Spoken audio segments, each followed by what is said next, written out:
രാജ്യത്തെ ഭീകരവാദികൾക്ക് വൻ മുന്നറിയിപ്പുമായി എത്തുകയാണ് ബി.ജെ.പി. മുംബൈ കലാപക്കേസുകളിലെ പ്രോസിക്യൂട്ടർക്ക് സ്ഥാനാർത്ഥിയായിട്ടാണ് ബി.ജെ.പി. ടിക്കറ്റ് നൽകിയിരിക്കുന്നത്. തീവ്രവാദത്തിനെതിരെയുള്ള ബി.ജെ.പിയുടെ ഉജ്ജ്വലമായ പോരാട്ടമെന്നാണ് പ്രോസിക്യൂട്ടർ ഉജ്ജൽ നിഗമിനെ മുംബൈ നോർത്ത് സെൻട്രൽ സീറ്റിൽ നിന്ന് സ്ഥാനാർത്ഥിയായി നിർത്തിയതിനെ ബി.ജെ.പി. വിശേഷിപ്പിക്കുന്നത്. നിരപരാധികളെ കൊന്നൊടുക്കിയ ലക്ഷറി സംഘത്തിലെ അതിജീവിച്ച ഏക രക്ഷകനായ അജ്മൽ കസബിന്റെ വിചാരണയിലെ പ്രോസിക്യൂട്ടർ കൂടിയാണ് ഉജ്ജൽ നിഗം. 1993 സ്ഫോടന പരമ്പരയിലെ പ്രതികളുടെ വിചാരണയ്ക്കിടയിലും പ്രൈം ടൈം ടിവിയിലെ പ്രമുഖ സാന്നിധ്യമായിരുന്നു നിഗം. ഭീകരവാദത്തിന്റെ വേരറുക്കുന്നതാകും വരാൻ പോകുന്ന ബി.ജെ.പി. സർക്കാരിന്റെ നയം എന്നുകൂടി അടിവരയിടുകയാണ് ഇതിലൂടെ ബി.ജെ.പി. സർക്കാർ. അന്തരിച്ച ബി.ജെ.പി. നേതാവ് പ്രമോദ് മഹാജന്റെ മകൾക്ക് പകരമാണ് നിഗം സ്ഥാനാർത്ഥിയാകുന്നത്. കഴിഞ്ഞ 2 തവണയായി ഇവിടെ ബി.ജെ.പി. എം പി പൂനം മഹാജനായിരുന്നു. എന്നാൽ ഇക്കുറി പൂനത്തിന് സീറ്റ് കിട്ടിയില്ല. ഈ സീറ്റാണ് അജ്മൽ കസബ് എന്ന കൊടും ഭീകരന് തൂക്കുകയർ വാങ്ങി നൽകിയ വക്കീലിന് കിട്ടിയിരിക്കുന്നത്. ഇപ്പോൾ സീറ്റ് ലഭിച്ച ഉജ്ജൽ നിഗം പെട്ടെന്നാണ് രാഷ്ട്രീയത്തിലേക്ക് വരുന്നത്. ഭീകരവാദ കേസുകളിൽ സ്ഥിരം പബ്ലിക് പ്രോസിക്യൂട്ടറായിരുന്നു ഇദ്ദേഹം. പ്രമുഖ കൊലപാതകങ്ങളിലും തീവ്രവാദ കേസുകളിലും അദ്ദേഹം പ്രവർത്തിച്ചിട്ടുണ്ട്.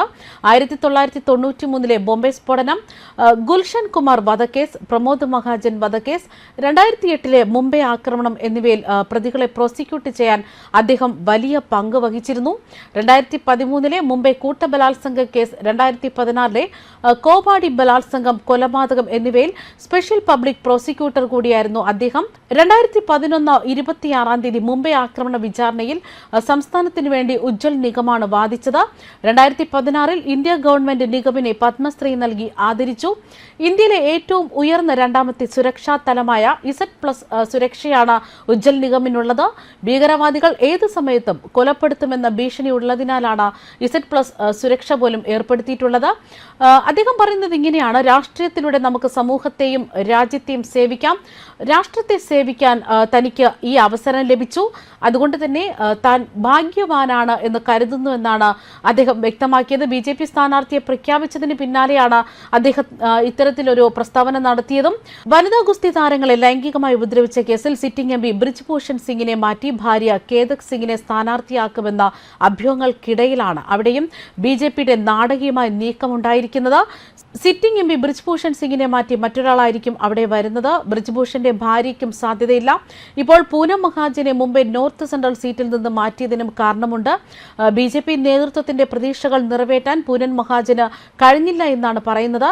2 തവണ സീറ്റ് നൽകി, 2 തവണ അവർ എം പിയായി. പിതാവ് പ്രമോദ് മഹാജൻ നൽകിയ സംഭാവനയ്ക്കുള്ള ആദരാഞ്ജലിയായി ഇത് കണ്ടു. പൂനത്തെ പാർട്ടിയുടെ യുവജന വിഭാഗത്തിന്റെ തലവനാക്കി. എന്നാൽ പൂനം മഹാജന് വലിയ സംഭാവനകളൊന്നും നൽകാനായില്ല. എന്നാൽ 10 വർഷമായി മണ്ഡലത്തെ പ്രതിനിധീകരിക്കാൻ അനുവദിച്ചതിന് ബി.ജെ.പി. നേതൃത്വത്തിന് നന്ദി പറയുന്നു. ഒരു എം പി എന്ന നിലയിൽ മാത്രമല്ല, ഒരു മകളെ പോലെയും തന്നെ സ്നേഹിച്ചതിന് പ്രദേശത്തെ കുടുംബത്തെ പോലെയുള്ള ആളുകളോട് താൻ എപ്പോഴും കടപ്പെട്ടിരിക്കും. ഈ ബന്ധം എന്നും നിലനിൽക്കുമെന്ന് താൻ പ്രതീക്ഷിക്കുന്നു. തന്റെ റോൾ മോഡൽ തന്റെ പിതാവ് പരേതനായ പ്രമോദ് മഹാജൻ ജിയാണ്. തനിക്ക് ആദ്യം രാഷ്ട്രം, പിന്നെ നമ്മൾ എന്ന പാത കാണിച്ചു തന്നു. എന്റെ ജീവിതത്തിലുടനീളം ഇതേ പാത പിന്തുടരാൻ ഞാൻ ദൈവത്തോട് പ്രാർത്ഥിക്കുന്നു എന്നാണ് പൂനം മഹാജൻ എക്സിൽ കുറിച്ച പ്രസ്താവനയിൽ പറയുന്നത്. ന്യൂസ് ഡെസ്ക് കർമ്മ ന്യൂസ്.